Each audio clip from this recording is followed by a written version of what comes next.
आपण पाहत आहात इंडिया न्यूज मराठी। नेवरीमध्ये जुगार अड्ड्यावर छापा, 11,14,000चा मुद्देमाल जप्त। उपविभागीय पोलीस अधिकारी विपुल पाटील व त्यांच्या पथकांची कारवाई। नेवरीमध्ये जुगार अड्ड्यावर छापा मारून 11,14,000 रुपयांचा मुद्देमाल जप्त करण्यात आला आहे।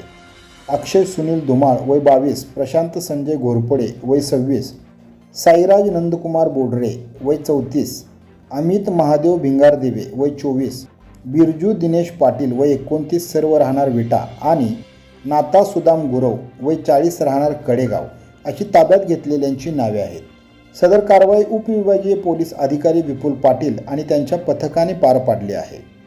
उपविभागीय पोलीस अधिकारी विपुल पाटील यांना मिळालेल्या माहितीच्या आधारे नेवरी गावाच्या हद्दीत राहुल माडिक यांच्या शेतातील पत्र्याच्या उघड्या शेडमध्ये काही लोक पत्त्याची पाने खेळत असल्याची माहिती मिळाली असता सर्व साहित्य तसेच टीम आणि कडेगाव पोलीस ठाण्याकडील पोलीस अंमलदार यांनी 13 सप्टेंबर रोजी दुपारी 4:30 वाजता सदर ठिकाणी छापा मारला। यामध्ये बेकायदेशीर बिगर परवाना 3 पाणी जुगार खेळत असताना 6 जण मिळून आले।